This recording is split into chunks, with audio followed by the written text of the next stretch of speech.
Welcome into Gamesthetic episode 202. Hopefully you're having a phenomenal day today. I'm Alex Light with Spark E3.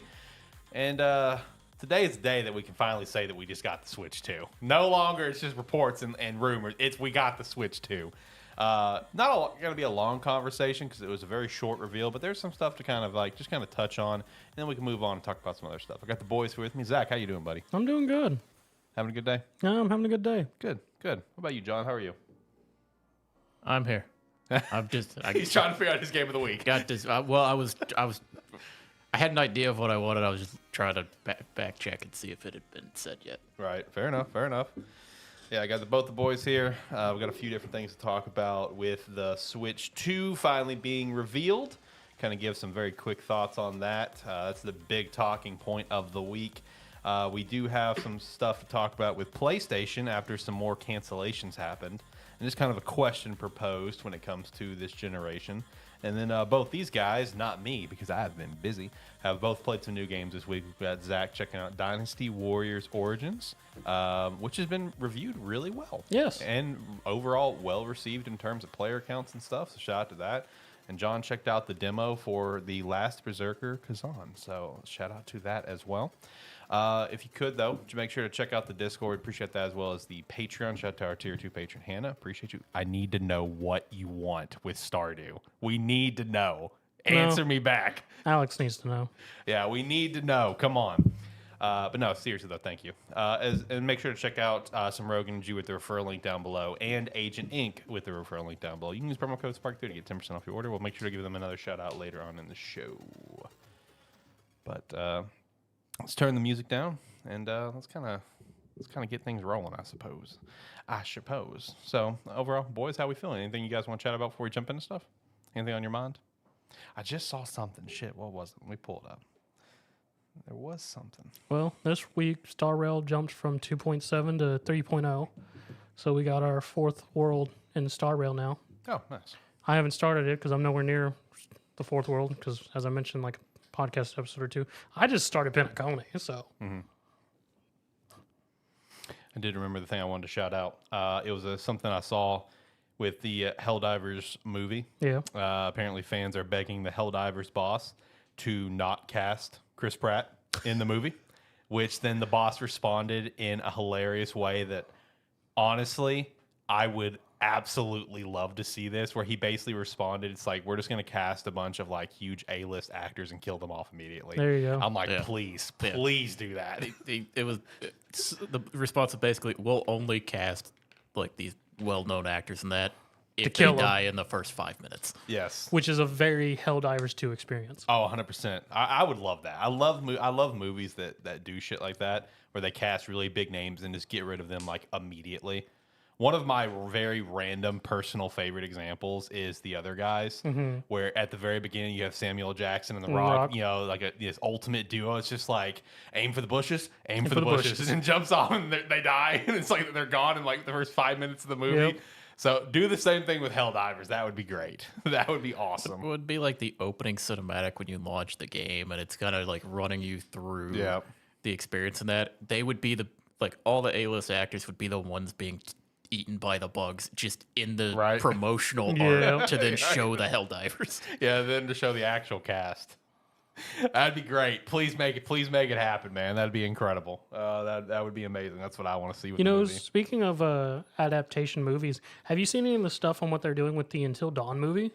So I saw the trailer came out. Shout out to that. I have not sat and actually watched the trailer. I've seen some snippets, and I've seen that it's a very clear, different setting, and that's about all I know.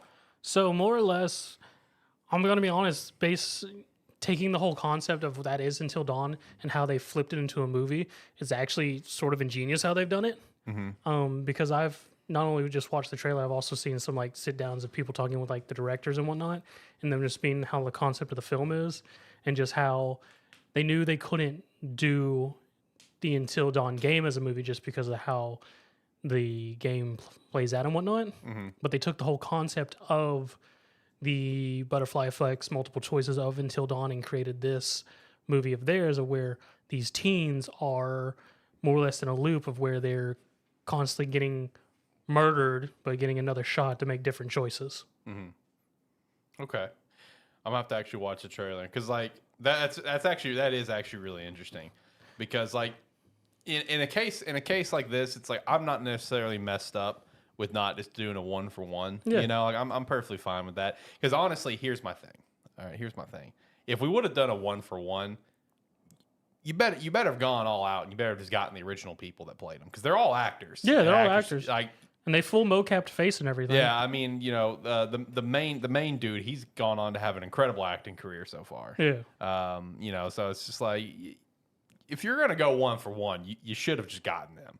So if they're taking a different spin on it like that, I think that's pretty sick. Well, you can't. You also can't just do the game because Right. everybody's got their favorite playthrough Yeah. that they've done of the game, and it's all so different that if you just did the game and it wasn't someone's favorite playthrough, They just hate on it. It's like they would enjoy it, but they'd be like, "Well, why didn't you do this?" Yeah. So I'm actually very happy with at least how it sounds they're doing it because it gives sort of the feel of the multiple choices of butterfly effects while also giving the in film characters sort of the player's perspective point of view just because they're remembering all these bad choices they've made. Right. No, I mean I'm pretty excited for that. That comes out in April, I think, is when it is, Yep. and that's definitely one that I want to check out pretty much immediately. Because I love Until Dawn. Until Dawn is Until Dawn's fantastic. yeah, no, it's unbelievable. So I mean that's a film that I'm definitely really excited for. Now, you know where my brain went when you started talking, when you first mentioned like, oh, like the butterfly effects and the different choices in that. My brain went to the Clue movie. Where Which one? Well, I mean the one from like The OG. like the OG. Yeah. Okay. Where there's like 4 different endings that they Yeah, filmed yeah. with the different people being the killers. And you got yeah. a different one based on wherever you were. Yeah, and that's where my brain went, where it's like, oh, depending on where you're at, maybe you see a different sequence that happens. Which and is still- and they film them all. Which is still a wild thing that they did back then. Dude, I know that's creative as hell. That's where my brain. That's why like you were talking, and I just started laughing over here. yeah, Yeah, that's I fair. saw you start laughing. I didn't know what, so I'm glad we got the I clarification. mean, that's on they that. could have actually done that with Until Dawn, and They really would have could've. really confused the internet. Oh my god, I know. Like this would have been the era to try to do that. Can you just imagine like the talk? the movie comes out and you're seeing like clips of it on YouTube. You Yeah. go watch it and you're like, wait, what? yeah, exactly. And people's all going, but no, it ended this way. No, it ended this no, way. it's like nah, bro, you're lying. You're just trying to get clicks. Like, dude, I promise, I watched it. They say nothing until like a DVD comes out. Yeah, I mean, people would figure out before then, but still. Well, yeah, Yeah. but it'd be funny if they committed It to would. it. yeah. You're just like, I don't know what you guys are talking about. What do you It's mean like- the movie has 4 different endings? Saying, we didn't sign off on that. I don't know what you're It's talking like, about. we didn't do that. It's like we know one ending and that's it. Do the Andrew Garfield thing of just, no, I'm not in Spider-Man. I love all of the talk since with him because now, you know, there's still continued conversation. Are you coming back as Spider-Man again? Yeah. Because of Secret Wars and stuff. Because there's been so many talks that, you know, Toby and Hugh Jackman are kind of leading the Secret Wars. Yeah. So there's been more conversation with Andrew and Spider-Man, and he just says, you know, no one's ever gonna believe me ever again. Yeah. So I'm not even gonna try. I cannot comment. No, I'm not. Or whatever. He's gonna be back. But I think that's so funny. Like he mailed it in for that one film, and now he's just like, no one's ever gonna believe me again. Yeah, pretty much. Which they shouldn't.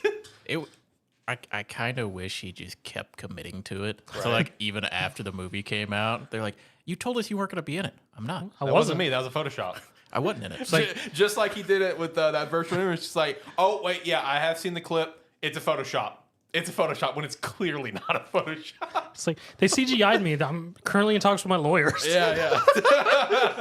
He should have just stuck with the bit. Oh, jeez, dude. But no, shout out to the Until Dawn film. Looking forward to it here soon. And shout out to the Helldivers film. Hopefully they just get a ton of A-list actors and kill them off. That'd be hilarious. All right, boys, let's get the show rolling. So the time has finally come. We finally got to see the Switch 2 this week, officially. The last time we're going to talk about it. No. Unfortunately not. No, Prediction was a bit off which prediction? of when you said they were going to announce it. Didn't I say like last week, I think? I don't know. I thought you had said like in March or some crap. Okay. Well, I don't know. I know. I was predicting. Well, yeah. I think I might have said. I either said March for a reveal or March for a release. I think you said March for a release. Okay. Yeah, one of the two. Which at this point, that's not happening, obviously, because we got the confirmed date of the Nintendo Switch 2 Direct being April. And like, I don't know. I wanted you guys' opinion on this. Does this just feel like a situation of like they just really wanted to get this out the door because of all the amount of leaks? Because like I feel like with the last Switch reveal, there was a big buildup. I think they announced it in advance. I don't think it was shadow dropped. I'd have to go back and fact check. And it, like the reveal was one big reveal, you know, not just a 2-minute trailer with, oh, the Direct's coming later. Like, does this just feel like kind of lackluster and rushed to you guys? More than likely, just because of everything that's come out with it, they finally just went, sure, let's just get it out. I mean, there. obviously they were planning it regardless, but like just not a big grandiose reveal, you know, just like, hey, here you go. I had people coming up to me at work and being like, oh, I saw this happen. I'm like, yeah, I don't want to explain it all to you. It's like normally it's part of a big showcase and it's the big like keynote thing that they do. But yeah, they just had to do it. Yeah. I mean, like I said, obviously we're planning to do it anyway, but it's like I just don't feel like it was a huge grandiose moment, especially with the, you know, the Direct being, you know, in April. You know what I mean? It's like, okay, well, you know, which tells me it's probably going to come out in May. I'm thinking May at this point. I'm like, you do the big Direct in April 2nd. You know, all throughout April, there are multiple Nintendo Switch 2 experiences that you can do in New York, Los Angeles, and Dallas. I am going to try to go to the one in Dallas. I say try because it's free to sign up. And it's a random drawing. Yeah. So there are multiple time slots that you can sign up for I think all of them. I think they're all over a weekend. So I was going to try to sign up for time slots for a Saturday or Sunday and to see if I get pulled. And you go down there, you get to play the Switch 2 for like an hour or two. So that's cool. But yeah, so that's happening all throughout April. So I mean, as well as in I think Canada as well. I think they're doing it in Canada in a few cities. So yeah, I'm thinking May for the official reveal. I mean, for the official launch. The only game that we got confirmed was a new Mario Kart. Woo! So shout out to that. A lot of little tidbits people have noticed from the trailer, like looks like 24-player setup. So okay, that's quite a bit. Some people kind of pinpointed that there seems to be like gas station stops that you can do, whether if it's for like a power up or something. So shout out to that. And I also saw this. Apparently, the end has come. The rare Donkey Kong model seems to have been retired. Yep. Yeah, because they gave him the model more based off the movie. So the rare Donkey Kong model, man, that thing went for a while. I mean, you're talking Super Nintendo with Donkey Kong Country all the way to to last year. So shout out to that. Yeah, I was confused by that initially because I didn't watch the Mario Kart 9 stuff. And someone said, yeah, it's going to be, I heard a streamer say, yeah, it's going to be weird playing as Donkey Kong now, getting used to his new weight. I went, what do you mean used to his new weight? Yeah, no, he's very beefy, very beefy boy. But yeah, they went with the more movie models. Shout out to the rare Donkey Kong model officially being retired. There's no price point yet, but apparently all the kind of conversations, it's probably gonna be around that $400 price point.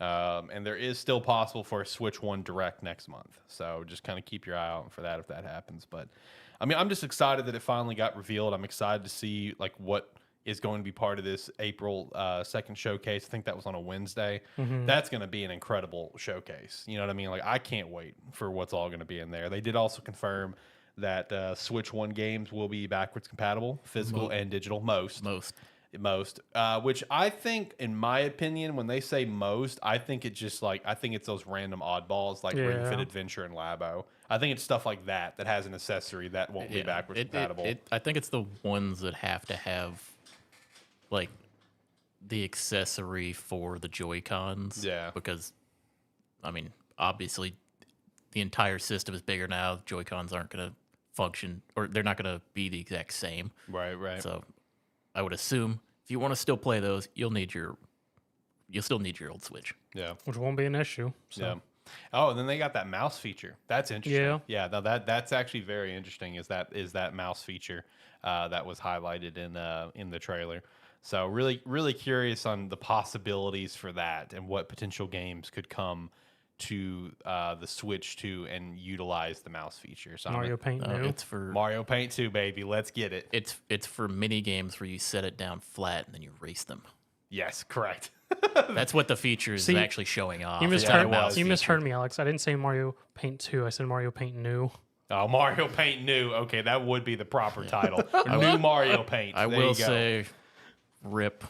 Rip to your name. Rip. They went with the boring name of Switch Nintendo 2. Switch 2, basically just confirming that everything is going to be Nintendo Switch 3, 4 until they do the weird like Xbox version of it, Yeah, and they do something where they different change the finally. name of it. Yeah. They could have just kept with their theme and new Nintendo Switch. And then what would have been the third one? New Nintendo Switch? No, then they would have made something a little bit different. Oh, okay. I mean, he's not wrong. That's usually their AO. I mean, yeah. Nah, I saw a couple of articles from some publications give it almost a little bit of backlash, where it's just like if Nintendo went with like the safe option, and it's like it just feels kind of boring. I'm just like, why wouldn't they?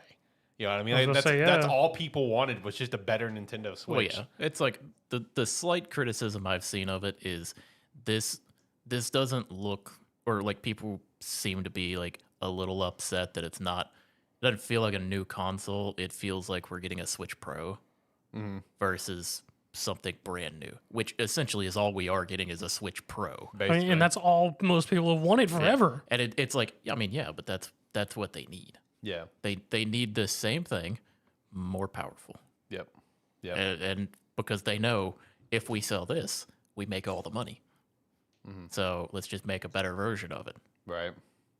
I did see someone point this out earlier on Twitter, and I thought this was pretty interesting about how, like in the trailer, it showcased that it has two USB-C ports, one on the top and the bottom. Apparently, back in 2022, Nintendo filed a patent.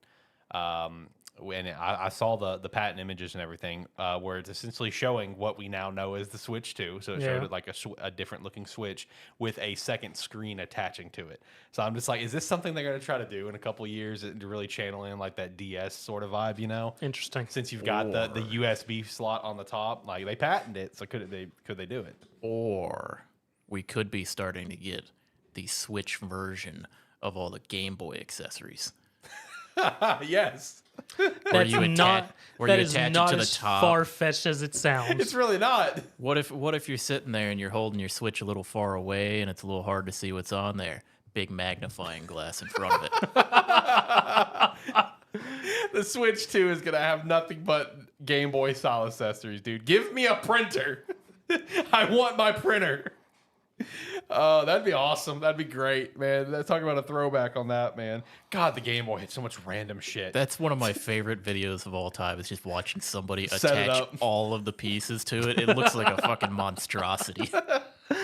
Oh, dude, I love it. I You know love what it. the best thing? The WSB. If they bring back the connection cable for whatever reason Oh, I know. Yeah, to connect yeah. people's Switch 2 Yeah, together yeah, for yeah, it's some like, reason. Yeah, screw doing it wirelessly. We're going to connect it old school, baby. It's a better connection. It's faster. Yeah, it's like, you want to trade some Pokemon? Yeah, bust out the cord. It's like, we have the internet. Bust out the cord. But yeah, the sad part is that it's not. That isn't too far fetched to happen. It's Nintendo we're talking about. Like they always do something different and interesting. That's why I'm saying I think the Vidmeo thing could be real. That is a dumb gimmick that Nintendo would do. 100%. Was that not a confirmed thing? I thought there was a confirmed thing. No, the Vidmeo thing was just a report. Oh, And okay. I did notice in the trailer and the official rendering that second button that clearly had a C on it before is blank now. So maybe that's kind of a set up for later. Like, let's reveal what the C button does later. But like in all like the leaked images of the Joy-Cons and like factory stuff, that C button is there. All right, damn it, that C button is there. So it's still kind of see what that C button could be. I was just gonna say, looking forward to the Direct in April. You gotta assume that Direct is just essentially gonna be confirming like the Vidmeo type stuff, Yeah. and as well as like what bundles are gonna be available on launch. Yep. And then maybe stuff going into holiday season. Yeah, true.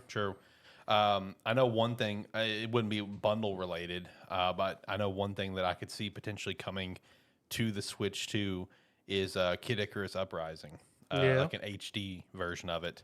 because like I saw someone point out with the ability to like use your Joy-Con like a mouse, it could open the door to make that game Accessible, more yeah. accessible for the Switch. Because apparently I've never played it on the 3DS, but apparently that game is aggressive to play on the 3DS. Like you need to have a stand for your 3DS to play the game, like a stand that comes with it. Damn. Like holding your console and playing that game is very difficult apparently. So I don't know. Damn, I've never okay. played it, but it comes with its own stand to hold the console. The So, game does? Yes. What the hell? Yes. I don't know what Sakurai cooked up with that game, but he cooked up something. So maybe the mouse feature opens it up, to make it like an HD thing. So I don't know. I was kind of thinking also like one thing I could see, just talking about Sakurai, is I could see just like a Smash Ultimate bundle, coming out, like a completed Switch 2 cartridge that has all the DLC. I could totally see that happening. That's something Nintendo would do. Yeah. It's Like the Smash Ultimate Definitive Edition. Yeah, exactly. Some crap like that, and yeah. have every character on one cartridge. So I could totally see that happening as well. And then Sakurai just sneaks in that one extra guest character. Yeah, just one more. Waluigi finally. No. No, that's for the next one. It better be, damn it. If he's another assist trophy, then we're robbed. I can't believe he wasn't a character. That's so disappointing. All you got to do is make his whole move set after all the sports games and all the party games. That's all you got to do. He was introduced in a party game. I think it was Mario Tennis that he was introduced in. I believe so. Yeah, and then he was in Mario Party 3. Just give him all the sports stuff and all the party stuff, and that's his move set. It'll be great. That's all you got to do. But no, very excited for that direct. Can't wait to talk about it. On that episode. That's gonna be a big direct. That's gonna be huge. Hopefully. And one thing that we can also see between now and then is there is no prevention of any third parties announcing their games coming to the Switch too as well. Mm-hmm. 'Cause I've already seen a lot of like smaller devs and stuff like, oh yeah, we're coming to the Switch too, by the way. Like it's happening. Since it's officially revealed, they can go ahead and start saying that. So I don't know. Shout out to that. So that's Switch too. I'm glad that it's finally revealed. Should have been revealed a lot sooner, but is what it is. Now we can just look forward to the direct and look forward to all the leaks and reports of all the games potentially coming with that direct, because what's going to happen. So I don't know. Let's shout out a sponsor though. Where's my sponsor button? There's my sponsor button.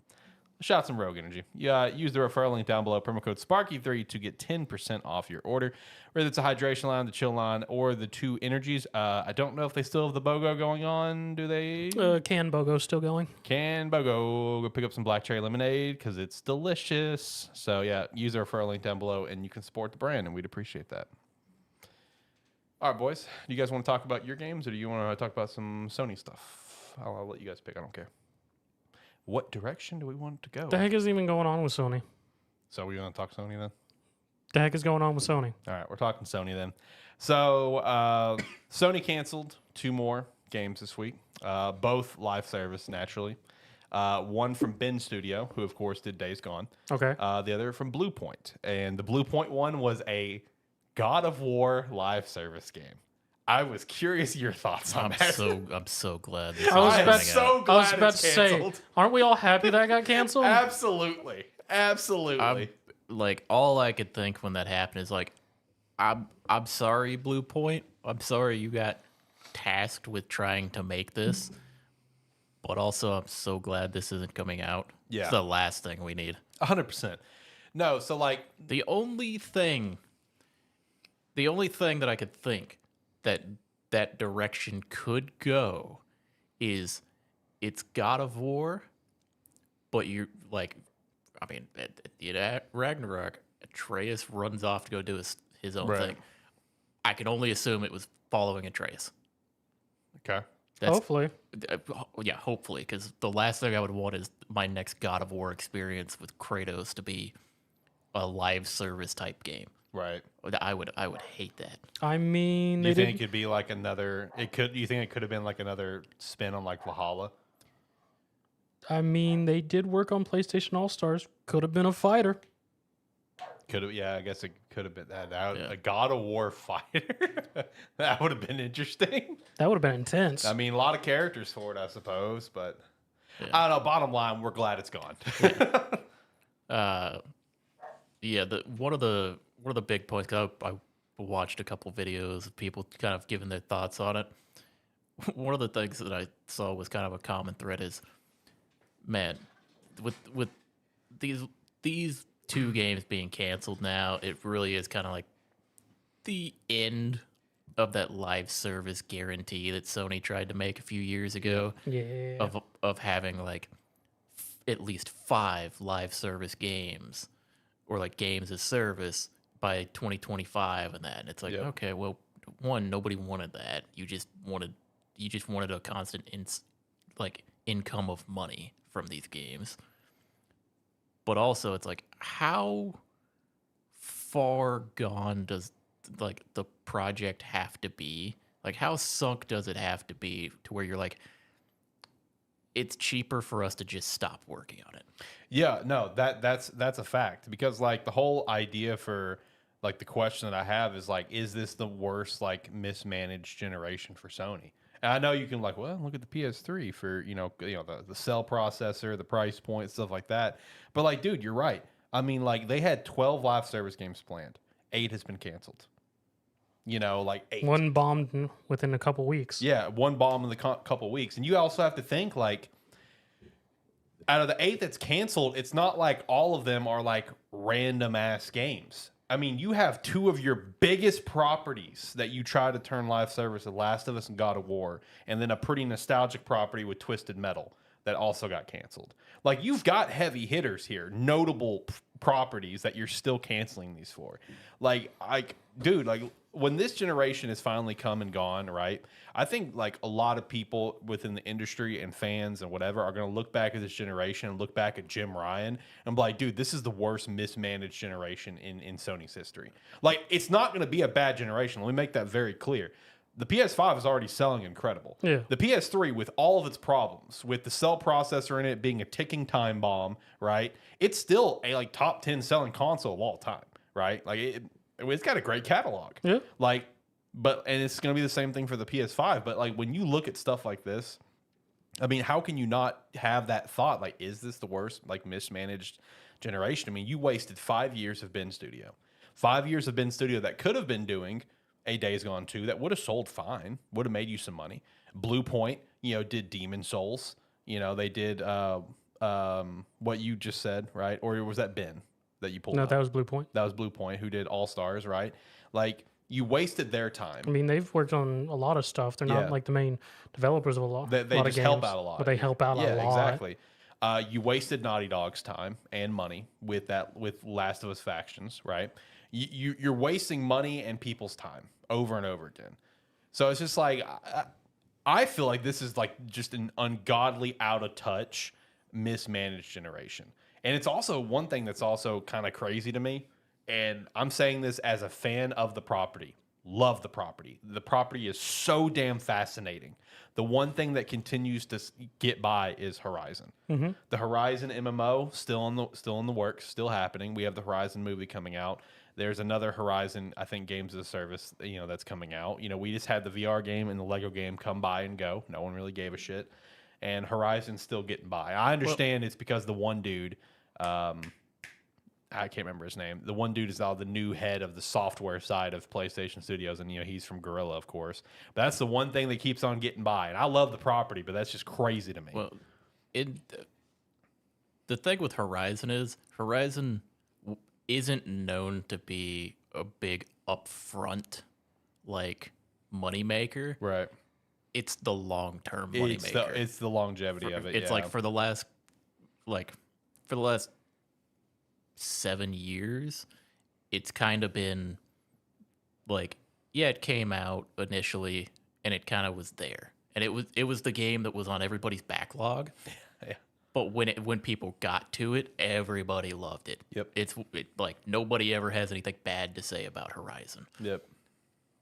And I think that's just maintained true with everything that's going to come out for it. It may not blow up immediately, but it's going to have that constant source of people coming back to it or people coming back to give it a shot. Right. Whereas, like, some of these other ones, like, nobody's going to want them.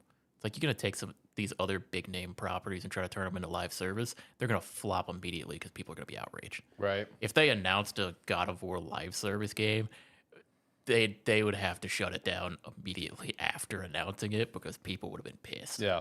Oh, another one I forgot to even mention in terms of heavy property names that got canceled was Spider-Man: The Great Web. Now, Right. But now that was one of the few that I think would have been good, personally. It could have been. Like, I think the concept for that was really interesting. But no, I think you're on point with the God of War one. With a property like God of War, I can't see a realm where I can wrap my head around even being open to a live service God of War game. I can wrap my head slightly around a Last of Us game. I can wrap my head around a Spider-Man game. You know what I mean? I can wrap my head around that and either get on board or at least understand it. God of War, like, I know there's some possibilities, like, you know, fighting game we just mentioned or whatever, or maybe like another spin on Valhalla where it's like you and 3 others or something, but can't get on board with that. You know, the thing is, like, thinking of some of these like concepts and that, I go back to Concord. It's like, if Concord, instead of being a 5v5 hero shooter, if it was a generic ass, like, RPG. like generic ass live service with an open, kind of like an open open planets to explore okay, I gotcha. with its dungeons, like Yeah. like fucking Destiny and First Right, Descent. right. If it was just that, I would probably still be playing it. You probably would. You would be on. I you would, love- that'd be up John's alley. I love that shit. If it was that, yeah, it may not be the most popular thing, but it would have 10,000 people playing it monthly. And I mean, it definitely would because people love that. Because I mean, just think of the general reaction of when they did the Concord reveal trailer. Everyone was with it. I'm that guy. I was in, like, A lot of I people don't were. remember if we were on a call or something. Yeah. I think we were. But like, I was getting all hyped up, excited about it. They cut to the guys on stage. They go, 5v5 hero shooter, and I went, and they never lost mind. everybody Yep. just about with that. Yep. It's like the problem. You had it right there. You just took a left turn. Yep. I was going to say, you had a whole image and things that people were actually getting attached to and could have stuck with. Right. You just went the wrong direction of what people wanted. Yeah. Which goes back to the whole, like, I'm telling you, this entire generation is just so out of touch. Like, and you know, it's gonna come down at the top with Jim Ryan. You know what I mean? Yeah. It is. He's the one that signed off on all this stuff. You know, but there are aspects about Jim Ryan that people are gonna praise that came out during his tenure that he didn't sign off on. He just let it continue because the last guy signed off on it, which I believe the last guy was just Sean Layden. Yeah. And he signed off on it, and Jim just let it come out or pushed it to come out, whatever. But all the stuff that Jim started and Jim pushed out the door, well, we got Concord. We got Concord. I'd probably have to agree. This is the worst mismanagement, because the only other point in time you can look to, like you mentioned, is like PS3. But at the end of the day, the PS3 was great. Yeah. It's got a great catalog. Yep. It's like the PS3's problem was it was too expensive. The online was terrible, and it was up against the 360. Yep. Which was lightning in a bottle. Yes. It's like if it didn't have, like, if you took one of those away from it, the PS3 would have been Could have been so much better. like, it would have blown up. Yeah. But it's like, it's one of those now where PS3 is looked at as a beloved console. Yeah. Nobody likes the news of, like, okay, well, studio that we've been waiting to hear from for the last 3 years to see what they're working on. Oh, they're working on a game that's been canceled that nobody would have wanted. Yep. So it's like, okay, well, now I guess we're going to wait another 2 years to figure out what they're going to do. Or the other half of that is just, oh yeah, the game we never announced they're working on, and it's canceled. And then we just have nothing. Yeah, exactly. And now it puts us in a state where it's just like, if you're going to be realistic on time frames of stuff, we're probably not going to see Ben or Blue Point until PS6. Yeah. Like, being completely honest. That depends, because does Blue Point work on, like, remasters and stuff? Yeah, yes. that's a lot of stuff they do. Yeah. Yeah. Yeah, It's like, because a lot of their catalog is the recent Metal Gear stuff, too. yeah, because you got to think, like, probably not the entire studio was working on that. You would hope so. You would hope that, like, they had at least a small team dedicated, still working on like some remasters and stuff that Right. people would be excited for, or just like maybe they had a small team working on something they wanted to do, Right. and now they can just put the whole team on it. But yeah, it is that thing. It's like, okay, well, we've wasted 3.5 or 5 years, however long it's been, and now it's going to be another probably 2 years before we see anything from them. And like I said, unless they've been quietly working on something with a small team. Yeah, this in terms of just management and just what the Sony studios have been giving us this during the PS5 era has been pretty shoddy. Oh yeah, it's been a weird generation.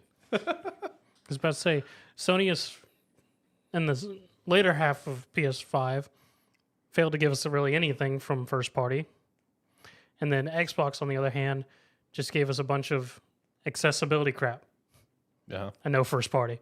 Yep. Yeah, it's been a weird generation on both sides of the street. Man. 2026. Hey, we're about remember last year we got all excited about the Xbox Direct and that. Well, it's like this is the year. This is it. It's time. It's taken 6 or 7 years, but this is where we are. The Direct was hype. We'll see what happens. And it could be the last year for the Xbox Series.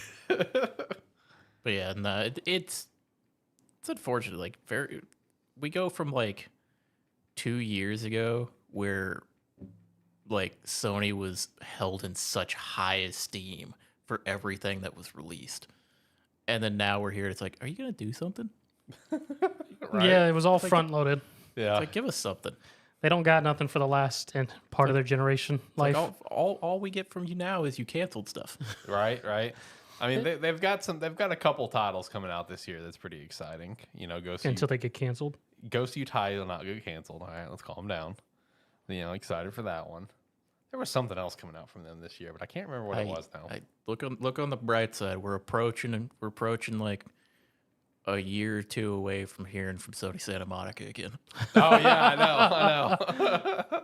That's one of the few studios that I imagine you're just gonna leave alone. There's a couple of them where it's like I assume like head of PlayStation shows up and they're like, "Hey, we wanted to talk to you." It's like, with all due respect, leave. Yeah, right. See, you would think Naughty Dog would be in that same category, but yet they got pushed into factions. Yeah. And then Neil had basically said, like, when factions got canceled, it's like we could have been working on single player games. Well, because that was the whole idea of why they canceled. It's just like, if we release this, we always have to have a team maintaining it. Yeah. Which takes away from what we want to do and what we're good at. I can only imagine it was like a deal was struck where they're like, just work on it, come up with something to show me for it, and I'll leave you alone with it if I don't like it. Right. And then they start working on it. He's like, well, now you're already working on it. Right. So you might as well do it. See, it feels like, just on both Sony and Microsoft's point, for this generation has been a very mix of just wanting studios to work on stuff they think will work. Yeah. Because we've had so many reports of just studios working on stuff that they just don't want to do anything with, because it's... Shout to Redfall. I was about to say Redfall. Shout to Suicide Kill the Justice League, which is now over. Yeah, Arcane having to do that, then Rocksteady doing Justice League, Kill the Justice League. Yep. And then all this stuff coming from studios that had canceled games from Sony. It's just like, the upper management's trying to push out games that it's like, this is stuff that's making money, but they're not really looking at the actual gameplay or anything like that. They're just seeing the monetization of how that game is doing, of what the base parts of it is. Right, like, right. We have this property, let's do this. Yeah. It is a weird thing of like the overall guy in charge going, you know what you need to work on, instead of the studio going, we got something for you. Exactly. It's very different. It's like, that is exactly, it's like, this is what you should do. It's just like, but we have this over here. This seems really cool. People have been wanting this for a while. Yeah, but constant money. But based on our analytics experts, this is something that could bring in more revenue. Yeah, exactly.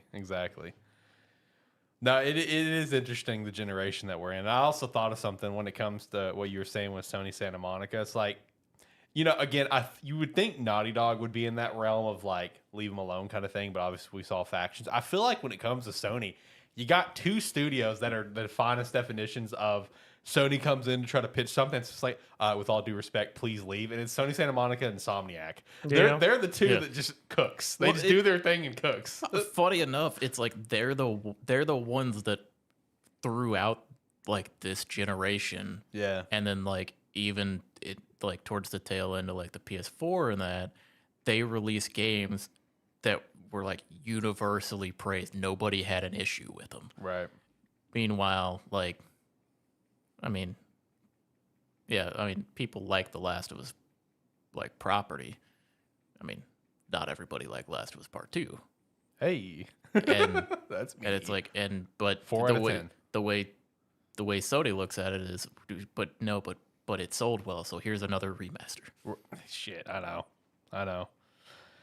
And I suppose also Insomniac's not completely free of that because we had the Great Web that was being worked on and got canceled. Yeah. But the Great Web, I feel like, is something that... I mean, that's one of those dark ones where, I mean, we hear the concept based from people who were working on it. It's like, that actually sounds like a very interesting concept.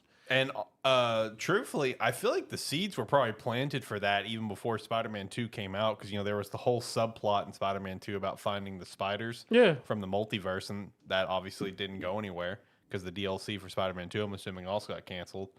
But, I was talking to Josh about the Great Web recently about just, like, how much wasted potential there could be.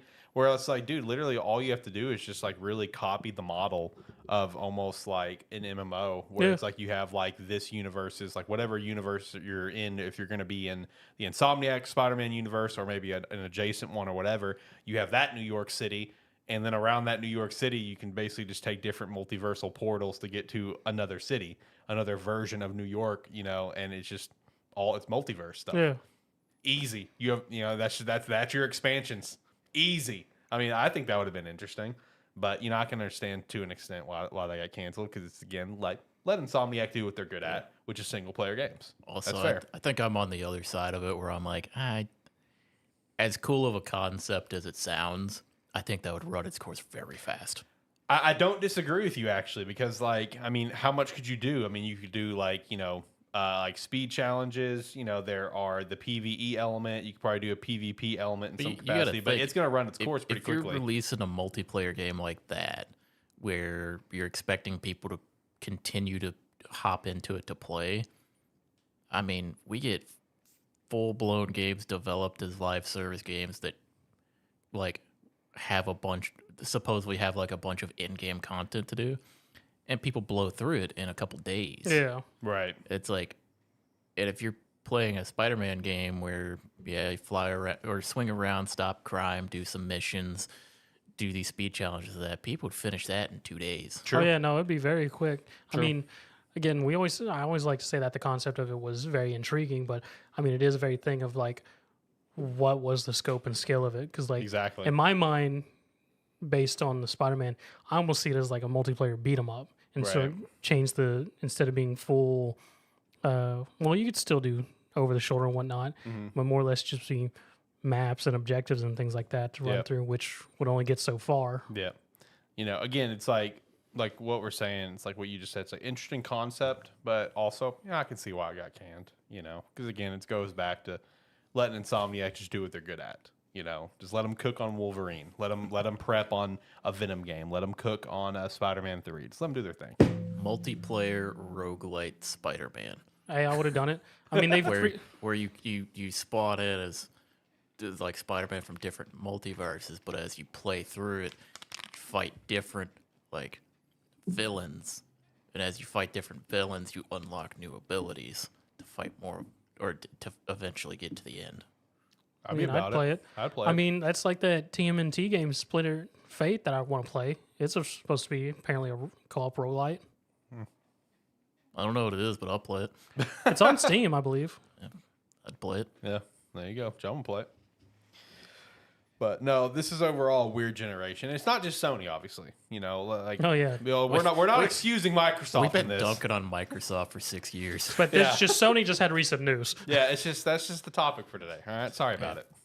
Hey, Sony's got to catch an L every now and then. Yeah. Otherwise, it feels like all we've done is bully Microsoft for. I mean, we have for the last couple of years. Yeah, exactly. And fairly, we have bullied them. Now we can bully Sony too. and maybe we'll be bullying Nintendo too. We'll see. You know, Maybe Atari will come out with something again. maybe. Atari likes to throw something in that ring every couple decades, Right. just for people to go, why? It's like, what are you doing? It's like you ran your course, buddy. Why are you guys still here? Someone's in the old man home. He's drunk. Right. No, 2026. Atari? Sega. Please. I mean, it might. Sega's cooking with some stuff in studios right now. Man, I saw a picture earlier of like It could be like they're like, all of our stuff sells really well. Let's just put it on our own thing. exactly. They just might. They could. I mean, them and Capcom, they could come back at 26. Look, I've joked about it that Sega's got enough banging properties at this point where they could totally do it again. I mean, they really could. No, I saw a picture earlier where it's like back from like the like basically around 2000 E3 where it had the 4 banners, right? Yeah. Or it's like 2001 or 2, whatever. It's like GameCube, PlayStation 2, Xbox, and Dreamcast. And someone's just like, "What's a Dreamcast?" And it's just like, it's like, once upon a time, the 4 nations lived in harmony. Oh man, shout out to that era. I loved the Dreamcast. The Dreamcast was great. Why was the Dreamcast still up in 2001? Yeah, it hadn't been pulled the plug yet. It was right there at the end of the line. Though. Okay. Yeah, it was at the end of the line because around there, so I think 02, it might have been 01. 02, 01 is when the GameCube came out. And I think it was like 02 is when Sega ported up like Sonic Adventure 2 to the GameCube because the Dreamcast flopped. Yeah. You know, they wanted to get Sonic Adventure 2 out the door in some other capacity. Which is why we got Battle instead of just Sonic Adventure 2. Yeah, correct. So, yeah, no, I mean, shout out to Sega. Maybe they make a comeback. I'd buy it. I'd be here for a Sega comeback. What would be a new Sega console? That would be the ultimate question. Because it's like, do you just dial it into one of your old, properties, or do you just create another new one? Like you had the Genesis, you had the Saturn, you had the Dreamcast. I think there was something else thrown in there. Or do you just go with something entirely new, or do you kind of bounce off one of those? A Sega Eclipse. Oh, that's a cool name. It's like, I'm here for it. They just call it Sega whatever year it comes out. Oh yeah, Sega 2026. I mean, that's on brand for them. Yeah, it would be. No, I would like to see Sega do something though. Sega, you thought we were done. Exactly. No, like, look, listen. Did you see that video I sent you of the old Sonic commercials from Sega? Oh yeah. That's fucking wild, Dude. Those old commercials. Yo, my old boss sent me an old commercial earlier of the Super Nintendo, which starred Paul Rudd in the commercial. I've seen that one. I didn't know that was a thing when he sent it to me. It's like Paul Rudd playing the Super Nintendo in the middle of the street. It was like the commercial was designed almost to feel like a horror commercial. Yeah. With like the theming, the way they're talking, so and he's just playing like Zelda and Mario. And That's stuff. how a lot of those like, old ass 80s, 90s commercials are. They're very misleading. Dude, they're crazy. Because I told him, it's like, look, if you haven't seen the Super Smash Bros. 64 commercial, you need to go watch that one. That's something. Oh, man. But no, I'm telling you, boys, Sega can make a comeback. Because watch, they make a comeback next year, right? Obviously, they're not. But they make a comeback next year with a new console. They'd be like, yo, I hear you guys like Persona. First party exclusive. Buy the console if you want to play it. I mean, if anything, they would front head RGG. They would do some RGG action, 100%. Yeah. I was like, what you mean Persona? RGG's got that flagship. Yeah. No, you put RGG on the front of it, and then a year or two later, then you put Persona on there. Right. To do it. But yeah, I mean, you gotta put RGG on there. They pump out these giant RPGs faster than anybody should rightly do. And they rightly go. They are in their studio and go, should we do this? It seems sort of hazardous. Do it anyways. Yeah, just do it. Literally, Infinite Wealth interviews was like, yeah, no, to play through this game, you'd have to play an unhealthy amount. Yeah, right? I have a feeling that, like, in that studio, they have it split into sections. Oh, by now, yes. They go, okay, so this section here is the next mainline game. I don't know what's happening over there, but they're going to show me something in about 2 months. And I'm going to love it. And it'll come out at the end of the year. Yeah, exactly. I mean, with how many games they're pumping out, they have to have at least 3, maybe 4 teams now. They have to, because, I mean, they're coming out so quick. Because, I mean, they're working Virtua Fighter. They had the Majima game working while Infinite Wealth was finishing up. Mm-hmm. And who stars in the pirate one? Majima, okay. Oh, Because it goes back to like whenever we joked about the pitch for that. It's just like, oh yeah, we need to come up with a new game. What's Majima to? I don't know. Let's just make him go be a pirate. And this is still wild for me. So we've completely moved off Sony, by the way. I was going to say, Sony. because they also have that, I forget what it was, but they had that other game. Judgment. No, the new one that's coming out. Virtua Fighter. Not just Virtua Fighter. The Century. Yeah, Project Century. Century. I had 100 years in my head. I didn't know what the correlation was. Yeah. But yeah, Project Century coming out as well. Don't know what that is, but It could be a looks new cool. IP. Could be still part of their main line of Yakuza. I mean, also the Majima thing's still wild to me.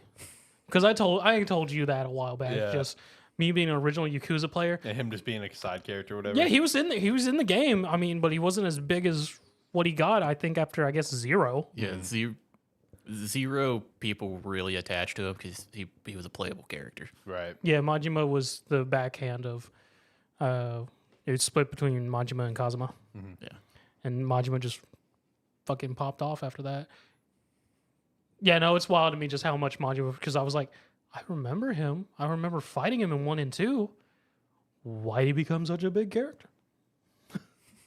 People just latched onto him, and RGG's just like, okay. Because yeah, sure, he's we'll give you what you want. Just buy the game. yeah. So yeah, Majima's now number 2. No. Then we still, if a team ever decides to work on a third Judgment game, even though I don't think Lost Judgment did very well. I can see another one happening, though. Just because it's RGG and they have like 64 teams going on at the same time. I mean, it depends on what Project Century is. That is true. Because Project Century looks... Oh, God. It's on Unreal Engine 5. It looks so clean. Right. From the little trailer we got. Right. I'm not really an RGG guy. But Project Century got me going. Like, god damn, it looked clean. Oh, man. No, RGG really is like the GOATs over at Sega, though. Like legit. And they get away with so much wild crap. They do. Like, legit, like, when you look at, like, the layout, the landscape of Sega right now, it's like RGG is, like, the top. You know, like, they're like the Sony Santa Monica. Yeah. You know what I mean? And then Atlas would be, like, the Insomniac, you know, over there. And then you got Sonic Team, who's kind of back on the rise, finally, after the 2010 slump that they were in. It was rough for Sonic Team. The Sonic Team had it rough in those 2010s, brother. How'd Sonic Rumble do? Hadn't come out yet. Has it done? Yeah, no, the pre-registration's up right now. Oh, not Rumble. The Party 2D one. Oh, Superstars? Yeah. Undersold, unfortunately. Which I think we had that on a weekly wrap-up thing about 3-4 weeks ago. Because like my thought on it was, after that kind of undersold, is that I think Classic Sonic's going to be on the back burner. Because it's like, if you want to bring Classic Sonic, I think Classic Sonic and Modern Sonic can coexist. I mean, it's working well for generations. Yeah, they can coexist, but I feel like you gotta do something different. You know what I mean? Than what Superstars was. But Also, Shadow's soundtracks in Generation goes way too hard. Shadow, man. No, I still need to sit down and play that. Hedgehog's got a gun. I saw a clip from Mashed where it was like They do a meme on the Joe Rogan Experience where it's the Donkey Kong Experience and Donkey Kong is Joe Rogan. So they just had an animated one of Donkey Kong interviewing Shadow, and Donkey Kong's going through and it's like, all right, so I'm reading all of your abilities here on the wiki. You know, it's just like, you know, you can do this, you can do this. And Shadow's like, yeah, I know, I'm awesome. And it's just like, so my question is, and Shadow's just like, oh, I know where this is going. It's like, why do you use a gun? And Shadow's just like, look, it was the 2000s, man. It's like you either used a gun or you did something else, whatever he said. Which, accurate. Also, straight up, because of the Sonic 3 movie, dude, prices for old Sonic games have aggressively inflated. Shadow the Hedgehog, was like, the copy I have in the house, I bought for $25, like Shoot, 2 that's years cheap. for like 2 years ago. Yeah. It's now going for like $200 because of the movie and everyone trying to get Shadow stuff. God damn. Dude, it's not even that good of a game. It's not. It's okay. It's pretty rough. Yeah, it's pretty rough, but the concept's interesting because it has so many different endings. But it's pretty rough. Then you got level 4. God damn it. Right? So yeah, no, I saw that the other day because like the copy that I have, like the disc is a little rough when I bought it. I just bought it because I just want it for the shelf. But I had an itch for it. It's like I haven't played that game in like 15 years. It's like oh god, it's 2025. I haven't played that game in 20 years. So it's like let's go check that out. But yeah, then I was like, probably need a new disc, and I looked at the price. I saw $200, and I'm just like, Jesus Christ. I mean, if I'm gonna spend 200, I'm gonna go buy that Klonoa that I found. The what? It's an old platformer on PlayStation. Klonoa. It only had 2 games. It recently got remastered last year, both games in a single pack. Oh, nice. John's gone. Yeah, I saw John on the screen. I was just like, "What are you looking at, Bob?" You guys were going on about Sonic, and I drifted off. All right, let's shout. It was that moment where I was like, "Man, they're gonna be here for a while. I'm just gonna You just stare off into the distance." Let's reel it back. All right, let's shout out the other sponsor. Shout out to H Ink. Use the referral link down below. Pick up one of our hats or one of the jerseys, and we'd appreciate that extra support. Again, use the referral link down below to pick up a jersey or hat. And you can also go over to sparky3shop.com, pick up some merch over there as well. 3 cams. All right, boys. So yeah, both these guys played some new games this week. John with The Last Berserker Khazan, and Zach with Dynasty Warriors Origins. How much you got, John? So yeah, first Berserker Khazan demo was First out. question. What is the gameplay? That is true. What is the gameplay? It is a Souls-like game. Thank God. Okay. Okay. First off, let me just say this game is fucking beautiful. Okay, cool. It's Love got that. like this the cell shaded art style. It looks fantastic. Nice. Love cell shading. I'm just gonna get this out of the way at the beginning. This game is fantastic. Hey, that's good. That's what we want to hear. The demo is 2 missions, so it kind of works on like large zones.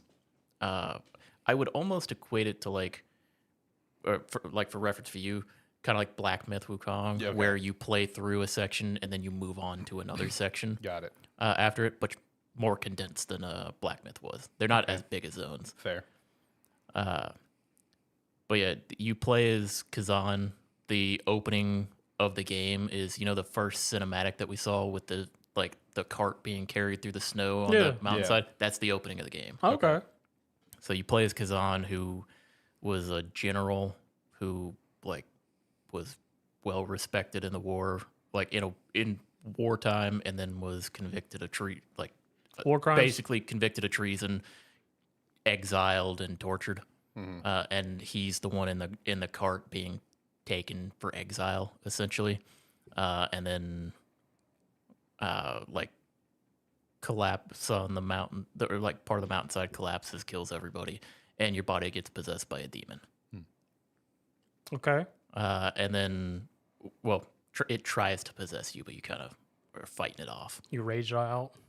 And then, you play through the first mission, and it kind of teaches tutorial? you gameplay mechanics and tutorial. And after you play through the first mission, then you get a difficulty selection. So it was easy and normal that you got to play through. I didn't find this game hard at all. Were you on normal, I assume? Yeah, is pretty easy to actually play through. Not the difficulty in it was minimal, but it's pretty interesting. Level design was pretty straightforward. There were kind of branching paths, but one branch would kind of end, or you would get to the end of it, see where you needed to circle back to full clear everything. Yeah.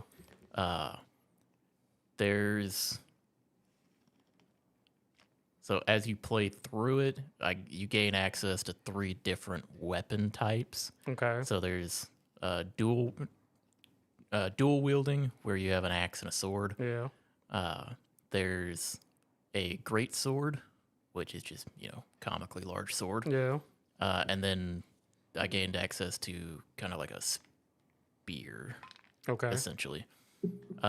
And each different weapon as you unlock skill points, there's like skill trees for kind of attack, defense, blocking, charged attacks, all of that.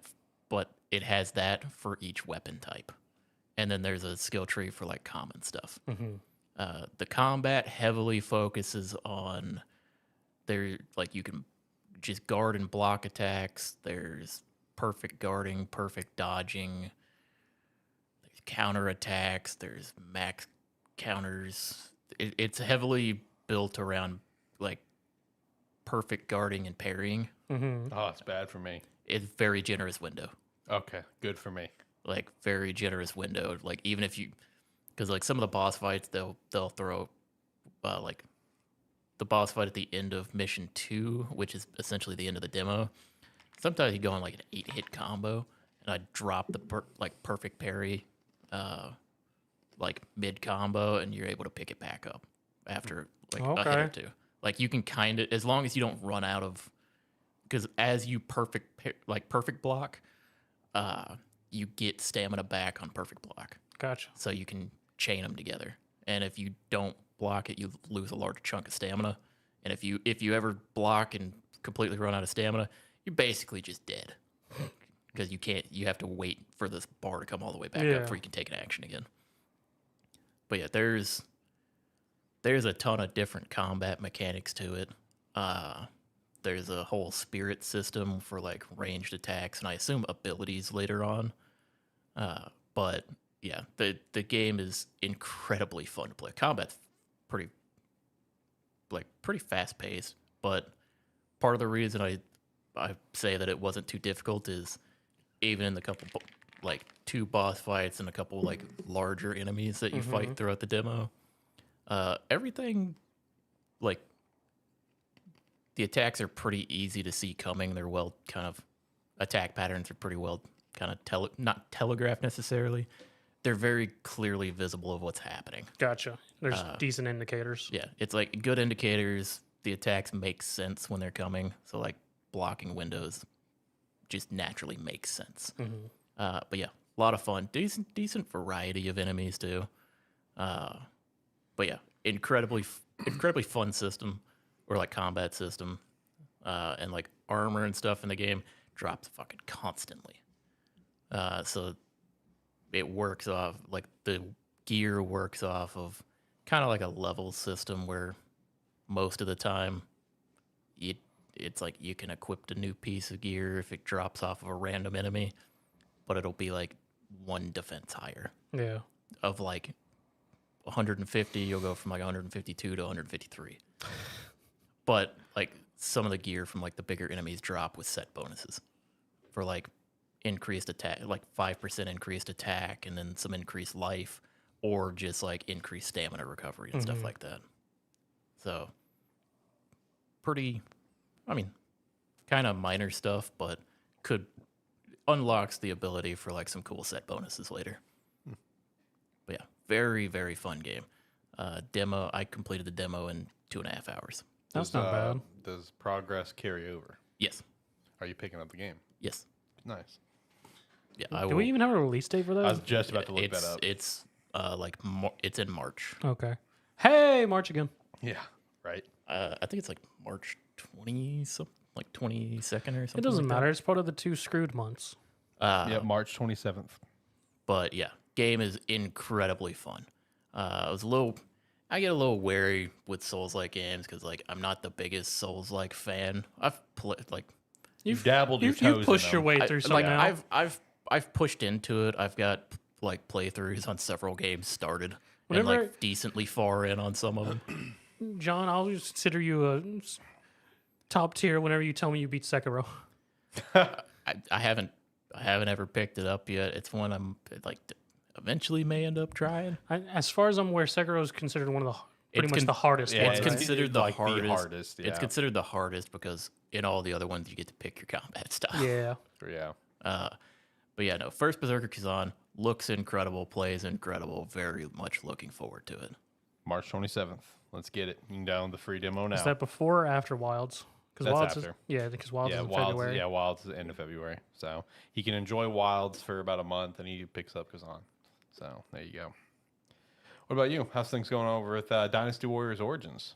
I'm gonna be honest. It's a whole new, fresh feeling with Dynasty Warriors. It's definitely something I needed after 9. Okay, because I was just about to ask you about that because I saw a report that just the next installment of Dynasty Warriors was in the works and canceled, and then Origins got in development. So would you consider that a good call? Yes. Okay, good. Because if they had done 10, I mean, so the main basis of 9, which was terrible, was they decided to do open world because everyone was doing open world. Well, Megaforce did not know how to do open world. The combat wasn't really fun in 9. The whole open world thing was fairly pointless. I mean, it was just a bunch of junk on the map that you honestly don't need to do anything with. There's really no point. Because usually with all the Dynasty Wars, I usually at least finish out each of the campaigns. I managed to finish out one, and I was like, okay. Right. Origins is a whole different thing. They figured out how to do open world for them. Good. Open world is now just a big area you traverse, go to towns to be able to buy weapons and things like that, interact with other officers, do small little skirmish battles to help level and things like that.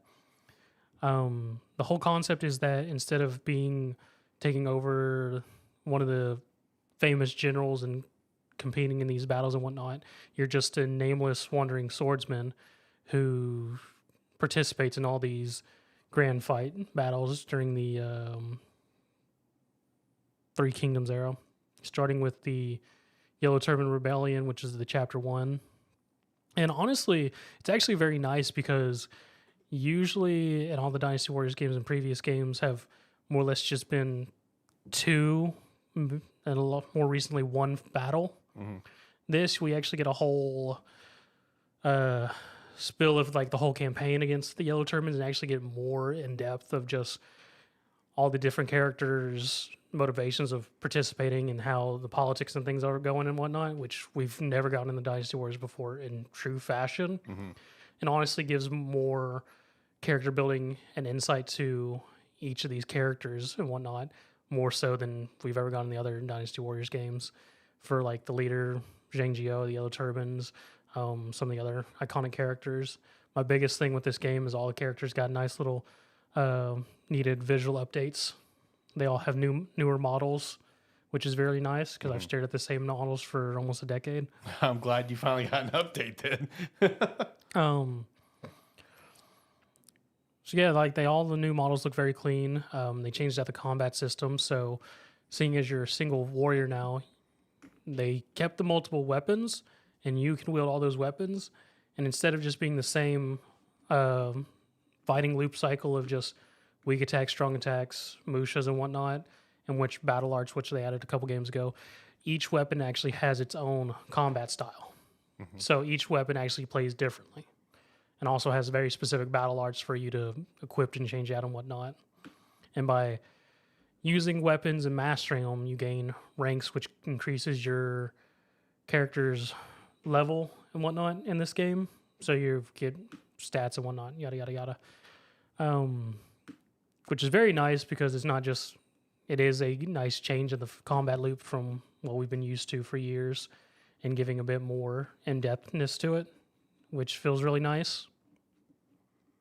Overall main combat, you got your skirmishes, which is just small little objective things, which are nice, quick, finish up for farming side missions, just doing general mastery gain for the weapons, and then all your big fights are your iconic fights, which are more or less classic Dynasty Warriors. You're put on a map, run around, do specific objectives, go help, and doing stuff, which one of the big thing we all saw in articles was like, it feels very good on the battlefield of the big battles, because one little option they have now is you can have an option on where it leaves the bodies on the battlefield to make it seem more realistic. It just, the battlefield's literally scattered with bodies versus used to in the games. They just disappear. Yeah, just instantly disappear. That's a really nice touch, honestly. Yes. And I mean, the other really nice touch in terms of just fighting, because you are this nameless warrior who, I mean, you're strong. All the characters, like, you're very skilled and whatnot. Thing they touch is like, you can't just easily mow down just the regular soldiers. You can, but I mean, there's actually some depth of them. They're actually hitting you and whatnot. You don't just immediately just one swing and take out most of them down, and actually like a combo string and whatnot to do it. The actual fighting between officers is actually a little bit in tact of just there's a whole pairing system, block, dodging, doing your combo strings based on whatever weapon you have for a fight. It's not just like in the old games where no-name officers was just a quick combo rotation, then you move on, and then you have difficulty with the more famous generals. There's actually a bit of difficult battling and whatnot in terms of difficulty, which makes it more feel grounded, I would say. As well as with what they've done with the camera angles I feel like the camera angle in this one is very much closer to really immerse you into the whole combat and fighting and everything in this one. So, I mean, overall, it's just a nice overhaul for the game, something that the series most definitely needed. Yeah, so, just kind of hearing how you've talked about Dynasty Warriors in the past, kind of feel like they needed some sort of shot in the arm. They really did. Especially when you look at the property of Warriors.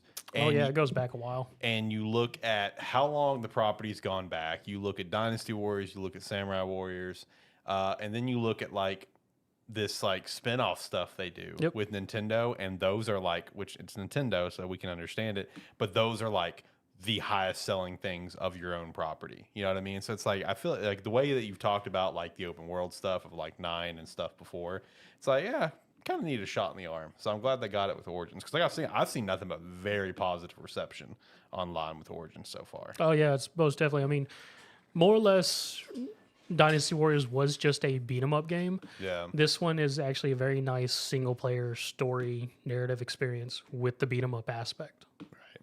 So instead of just being the same story we've heard and seen in other medias of the Three Kingdoms, it's actually a new story that they've come together. Because within the first chapter, you find out you're semi-amnesic, who was apparently a guardian of peace. You have a little amulet that tells you where there's duress within China, and you're just going up and beating up people to bring peace to China. Nice. Yeah. Glad that it's gotten the shot in the arm that it's needed. That's for sure. I mean, it's kind of nice to hear that it's not necessarily just like stroll into a battlefield, one shot 30 people at a time and move Yes. on. Because I could never get into it because it just. I mean, it's a power trip thing. It is one of those. It's like, and it is nice to play something like that every now and then, but it's like that aspect of it is why I had trouble getting into it, because it's fun for me for like a mission or two. Yeah. Like, but playing a full game of it, I'm like, man, it's a bit much. Doing like 4 or 5 campaigns of it. Yeah. But it's like, it's like having it where it's more of a fight.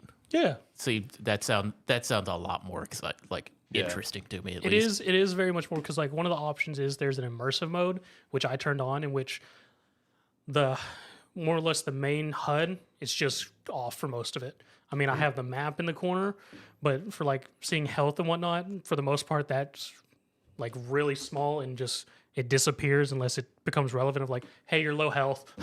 Hey, you have 2 HP. Oh. Yeah. It's like, hey, I know we haven't shown you this, but you should probably know this now. Pretty much is what it happens. It's like whenever I take a big hit, it pops up. It's like, hey, you got fucked up. Right. No, that is actually really refreshing. It makes me actually kind of want to try out Dynasty Warriors Origins. I mean, it feels really nice. As I said, it feels a lot more grounded in terms of the combat and whatnot. It just because it isn't just an easy sweep. I mean, you can put it on the easiest difficulty, and it probably is that. Because I want to say there was like 2 or 3 difficulties of just from normal to an easy, and then there's the Madman difficulties that you're on. Not with Dynasty Warriors, especially not with the new system. Okay, I did normal to adjust to the new system first. Okay, fair enough. I know you're a madman in 90% of the games you play. Yeah. So you're just like, fuck it, hardest difficulty, let's go. I mean, if it's a system, I feel like that's not too hard to learn, sure. Yeah. I will say over time, I've kind of become more that way, where I'm like, I know what I'm doing. Right. Pretty much, yeah. I used to be that way. I'm not anymore. I'm a bitch. I just want to enjoy the game and move on. I'm too I busy. usually won't pick because usually like you have the ability to change it in game afterwards. There's always that one that it's like you cannot. If you pick this one, you cannot go back. I'm like, Yeah. maybe on a second playthrough. That's what I just did with Warhammer Rogue Trader. It has what was it called? I want to say it was like called Nightmare Mode. And more or less, once you turn it on, it has nothing to do with the difficulty itself. You can play with Nightmare Mode on like somewhat easy difficulty, but it's just like if you lose a fight or your ship goes down, that's it. We delete your save. Peace. Wow. Yeah. Brutal. You lose one fight, bye. But Brutal. I mean that's the same with like honor mode in Baldur's Gate 3. If you die, you have one save file. It's like because most of the time like you can quick save and have multiple saves and stuff so you can go back to it. Not there. You have one save file. If that file corrupts, you're kind of fucked. If you die, your save is gone. Brutal. See, because I looked at it and went, I want to turn this on, but I never played. I don't know how this tactics game is. So I was like, second run. Yeah, second run. Hold off on it. You guys got anything else you guys want to chat about? You ready to hit the weekly wrap up? Esports Godfather got its $5 DLC. Go buy it. Yeah, you guys at Esports Godfather. Respect. I have been playing the shit out of it. It's because I played last week on Discord while we were doing show. Yeah. You brought it back to it. It's been in the back of my mind of like get back to it. But then you saw it was active. I saw you playing it and I was like, now it is time. For context for the listeners, when John entered the studio and sat down, the first thing he said to Zach was, "Fuck you, Zach." I will be not entirely entirely focusing on Esports Godfather and Helldivers too, because those have been the two games that literally the only two games I've been playing. I will be taking a moment, play some Astrobot. Oh yeah, baby. Alex finally finished it. I say finally, it was like a week. Yeah. But and then Well, we had weather. yeah, you finished it before the weather and then it was like, I was like, I'm not going over there right now. But yeah, finally gonna give Astrobot a playthrough. Dude, I tell you, that last mission is one of the best last missions I've ever played. The attention to damn detail is so good. It was so creative, man. That final mission is awesome. And once you beat it, you can, it pops up on your map, so you can go replay it anytime. You know, so. half this show is giving Sony shit, then Sony game. That's a great game.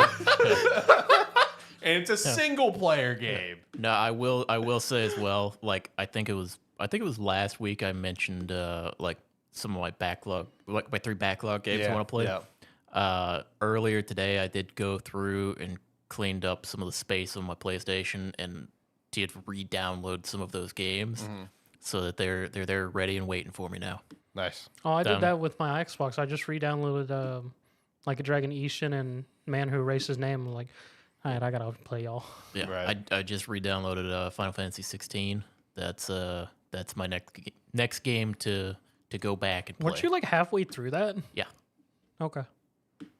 Yeah, that one needs to be on my list. Is Final Fantasy. That's 16. really sad because 16's so good. I still haven't played it myself, but goddamn, Well, I've watched a lot of content. It was a thing of where like I played it to like halfway through it or so, and then I don't remember what it was.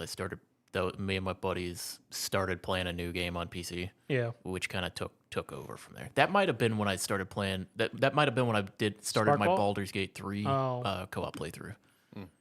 You know what's funny? Speaking of Final Fantasy 16, while I was watching a lot of people play through that, on one of the, like towards the in-game fights, my father happened to come by while I was watching it, and he started watching it with me. This boss fight in Final Fantasy 16, this in-game boss fight. He's just like, what the hell is going on? It was just like, I just see a bunch of goddamn lights. Where's he actually fighting? To be fair, that's the feeling a lot in the game. It is. Like a lot of the boss fights are just like, I mean, this is more cinematic experience than boss fight. Yeah, it is just a lot of rotation waiting until you can smack something. Right. But other than that, other than Astrobot, I probably, well, depending on what time it comes in tomorrow, I will be starting my Trails in the Sky first playthrough. So Did that already come out? yeah, that's the game I'm waiting to come in. That's the one that came out Friday that my game didn't come in. I thought you said it was Tales of Graces F. Yeah, I thought it was Tales of Grace. Yeah, Yeah, sorry. I thought it was yeah. I was like, what? Trails of the Sky. That's I was later this thinking year. of that's the one I'm waiting on. Yeah, to come that's out. later this year. Tales of Graces F just came out. I'm waiting on that one to come in so I can play that. Okay, I was very concerned. I was like, did I miss Trails of Sky release? No. Yeah, I was I'm- thinking the same thing. I'm confused. I'm getting confused because I'm like thinking of the games coming out and trying to play through some of these that I want to finish because this year's got too many games coming out that I want to play. Yeah, I mean, This year's packed. we got a jacked up next 2 months. Oh, facts. A lot of that's going to carry into the later part of the year. Yeah. Yeah. Oh man, and we've got this developer direct next week with some good titles on it too. I'm telling you now, I'm not watching it. I know you're not. But I will. So don't worry. I got you. You want to watch it? I'll watch part of it. Well, you'll watch the part that you care about. So Yeah. that's fair. Which is South of Midnight and Expedition 33, and whatever the surprise game is. We'll see. I'm excited for it. Viva Pinata. That'd be so funny. All right, let's start going through the weekly wrap up. Let's get out of here. So the first thing, like I mentioned earlier in the show, Suicide Squad Kill the Justice League has ended. Woo! Shout out. And it also ended with Batman and the rest of the Justice League were just clones. What the? That was the ending. Archiverse is still alive, baby. That really was just feels like a cop out. There's no way that was originally planned, right? No. Like no way. I mean, I guess it could be. If that was the original plan, what the hell? I mean, I guess it could be with just like how smart some of these characters are, like Batman. Yeah. Like it totally. I guess it's possible, but it just feels like a cop out. The game was a massive flop. Rocksteady's ready to move on. Can't blame them. Let them go on and do another Batman. They at least game. finished off with a nice villain for the last season of Deathstroke. Yeah. I could only assume that like if the game did well, then it like this would not have been the case. Right. They would have just completely replaced everything. I'm more curious, what's the actual player count of players who legitimately played to the end? That's a good. That's actually a good question. I'd be curious of that as well. Because I bet it's still higher than Concord numbers. I bet it was, and for damn sure it's higher than that one Capcom game, Square game. What was it? Atlas Fall. No, Babylon's Fall. Babylon's Fall. Thank you. I'm That glad was- you knew exactly what I was talking That about. was Square Enix. Square. Thank you. I'm glad you knew exactly what I was talking about. It- Shout out to it- Babylon's Fall. It came up in a video I was watching recently. with the one player. Salute to you, sir. Jesus. All right, next thing. There was a new game called Blood of the Dawnwalker. Got a full reveal for it. Mostly full reveal. It was mostly cinematic trailer with some touches of gameplay. So you did get to see some of the action style gameplay for it. Looks interesting. I mean, it's on my radar. Gonna have to see more. I'll be honest, I didn't watch the trailer. I saw the name and went, my brain just went, oh, Final Fantasy expansion, move on. That's a fair expectation. Okay, a little more excitement. This looks cool as fuck. It does look cool. It's on my radar. This looks. If the game is anywhere even close to being as fun as this trailer was, badass, then I will be so happy. Yeah. This trailer was incredible. Yeah. I loved it. It's definitely on my radar, man. We did get some more clarification from the devs on a couple things. So, like, you have 30 days, 30 nights to in-game to save your family. I did see someone also comment that apparently your family can just die and the game continues. So, shout out to that. There is no hard time limit, and you aren't really required to rush anything, and exploring the world does not move the time forward. Only the quests do. So it's just some little tidbits. So it's not aggressively holding you on the leash of that 30-day, 30-night cycle to save your family, which kind of like, kind of don't. I think it'd be kind of interesting to actually put you under a time limit. I think that would be interesting. I would Most games have gone away from that, Alex. I know. For a good reason. I know. I would I mean, I'm glad they're not doing it. I am too. If It'd I'm just being be completely interesting. honest, I'm glad they're not doing it. I kind of wish they did.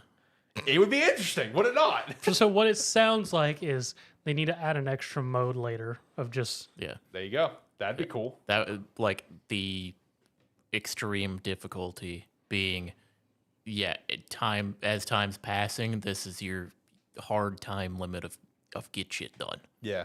Which or maybe it will just be an actual harder difficulty in game. yeah, that would be sick. Yeah. I'd be here for that. Which the only reason I think like I would kind of like it to be that way is if you're gonna say you have 30 days and 30 nights to do it, but then you can explore it at will, and time doesn't matter. It takes it away. And then Yeah. it kind of takes the story a bit away from you. Yeah. You could have just left out the whole 30-day, 30-night things. Leave that out of the conversation, and what we're talking about now wouldn't even be a Correct. conversation. Yeah, it's like if you didn't directly say that, but like characters in the game were mentioning time frames that stuff needed to be done in, Yeah. it would encourage the player to get shit done. Yeah, totally different. So either way, is on the radar. It does look cool. John's very hyped. I'm just excited. Looking forward to seeing I'm back more. on We'll my- see more this summer. I'm being optimistic again about games. There you go. Like last year, I didn't want to be optimistic. No, you were not. This year, I'm gonna be more optimistic about games. I'm Maybe I'm we're ready to gonna be win. disappointed. He's ready for disappointment. Well, hopefully it's not with the blood of the Dawn Walker. Well, also the games I'm excited for this year don't look like they're gonna be disappointments. I mean, that's fair. That's fair. You got a lot of bangers coming out. Speaking of not having bangers coming out, so just want to throw this out there. I thought I saw this and I thought this was interesting, involving the 343 Halo era and just the narrative struggles. So apparently a dev that worked on Halo 5 confirmed that 343 created this really lengthy roadmap to continue the Halo 5 story, but dropped it due to the negative fan reaction. That mostly kind of focusing around the whole concept of the Guardians, which would have played a much bigger role post Halo 5. I mean, and I have yet to complete Halo 5 because honestly, the narrative sucked. If I'm just going to be completely It honest, was not good. it was not. And apparently the whole idea of the Guardians is they created this entity that's going to be like almost like impossible to kind of get rid of, sort of thing. But yet they just get rid of it by just kind of sweeping on the rug and just forgetting that it happened. And the thing that I thought was so interesting about this little interview that I came across is just thinking about their 3 games they've done and how there's drastically a different narrative for all 3.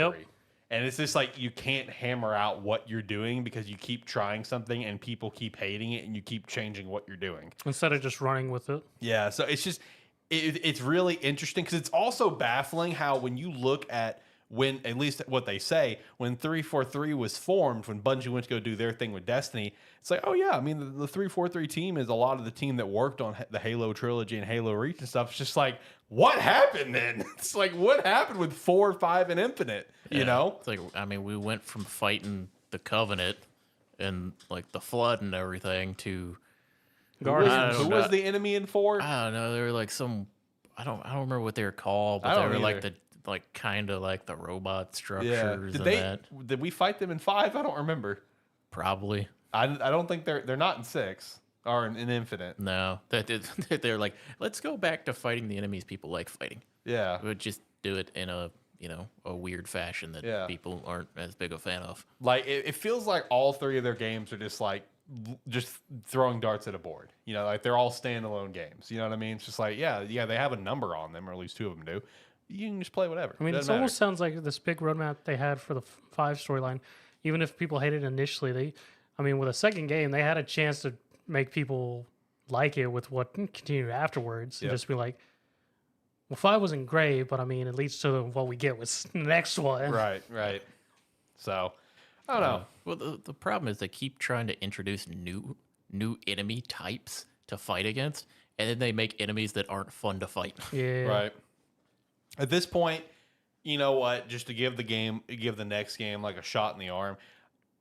I don't care how you do it. Just find some dumb way. Just Find some dumb way to bring back the Flood, and I think people will be pumped up about it in some form because it's like, God bless, at least we got something cool Like I here. said, just give us a traditional Halo game. Yeah, give us a traditional Halo game. Somehow bring back the Flood. There was one little Flood spawn that got out of everything from 3. Just bring back the Flood. We'll be cool with that. That'll be fun. That'll be fine. We'll be here for it. I don't know. Hopefully they can right the ship of Halo. I'm not super confident on that one. That's one where I'm not going to be optimistic. That one we're just going to stick with staying disappointed. Did get the first DLC pack for Dragon Ball Sparking Zero announced. It is the superhero pack. My favorite part of reading this is 11 new characters, and then you start reading it. It's like Gohan, Piccolo. And it's like, I was also looking at this and I'm just like, okay, so you have, Gohan with Piccolo's fit, and then you have Ultimate Gohan, then Super Saiyan Gohan, then Gohan Beast, and then Orange Piccolo, but Orange Piccolo big. And it's just like, oh, come on. Yeah, they really just went with the traditional Dragon Ball thing of It is. every form is a character. Yeah. So, I mean, let's stress, it's not a bad thing. I mean, obviously, when it came to Sparking Zero, we were very excited that we're going back to like the Budokai Tenkaichi thing where we're not bitching. It was just funny to see 11 new characters. And it's like Gohan 4 times, Piccolo 4 times. It is funny to see that. I don't mind it because at the end of the day, you can still pick a character and go through transformations if you really want to. Yep. Man, I thought this was interesting. Man, he went all in on this one, man. Shout out to Hideki Kamiya. He made some comments about the Switch 2 leaks now that's been officially revealed, and man, he went all in on it. So what he said was, I hope that all the people who leaked the Switch 2 information / those who helped leak it are cursed for the rest of their lives to always poop on their soles of their shoes when they get home. Now that I've enjoyed the surprise announcement of Okami with all the users, I truly believe that all those damn leakers should be cursed. I take it he does not like leaks. Which fair. I mean, I don't know if it's necessarily he doesn't like leaks themselves or just how many people decided to leak the Switch 2. Oh, but yeah. Dude, it's like we talked about last week. It's like the most leaked console in history. Like, it's unbelievable what's happened to the Switch from like November to now.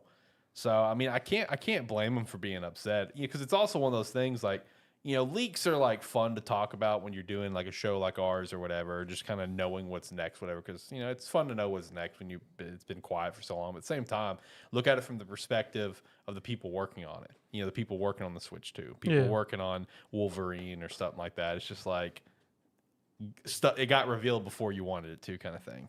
So it's like, I can understand why he's upset. Just I love the way that he phrased it. And I mean, he's right because he references just the he enjoyed. I assume he enjoyed the reaction when they got this surprise announcement of Okami 2, and everyone popped off. Exactly. So I don't know. Shout out to Hideki Kamiya. What a legend. There were more layoffs that hit Microsoft. No actual number has been said yet, but it hit multiple divisions. So layoffs continue, even though I would like to point out Microsoft, I think it was Phil Spencer, just said like a month ago that everything's in a much healthier space right now. I don't feel like that's a healthier space to hit more layoffs. Sure it is. We're cutting more ropes. Yeah. We're clearing up more space. That's definitely healthier. The advanced suit from the Insomniac Spider-Man, it's coming to Marvel Rivals. Shout out to that. Shout out to how terrible Ranked is. Already mentioned that earlier. So that's all I got for the news. Boys, you got anything that you want to add to the news? Zenless 1.5 comes out Wednesday. Nice. Shut up. Got anything? I can't think of nothing. I think I'm out. I'm tapped. Don't think I got nothing. All right. Time for Gamestead Game of the Week. John, take it away. John! Gamestetic Game of the Week. This week, we're going to go with Grim Dawn. Okay. Grim Dawn is an action RPG. It's...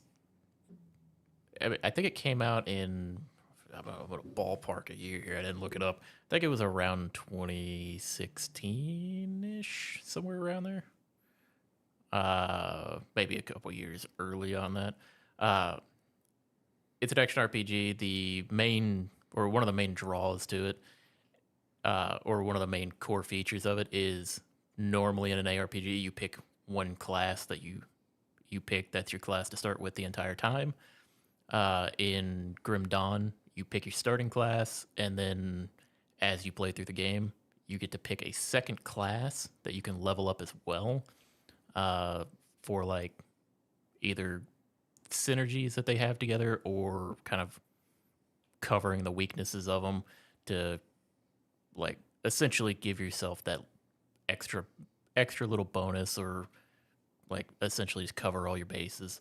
Has a like interesting reputation system where like as you go through it, clearing quests for certain factions like builds the reputation for them. Then it's like you can only like you can't necessarily build up the reputation for every faction. Pretty straightforward ARPG mechanics of playing through the campaign and then kind of farming the in-game content as you tend to do in these type of games. But it's one of the more enjoyable like non-AAA variants of the game. It's one that has had its time kind of in the spotlight. It's had several DLCs over the years, but these days kind of gets looked over a little bit in favor of like the big dogs in the yard like Path of Exile and Diablo and that. So it's one I enjoy going back to it about once a year, once every like year and a half or so, doing a playthrough of it and having a good time. So highly recommend if you haven't checked out Grim Dawn but you like action RPGs, it's a great one to go with. It also has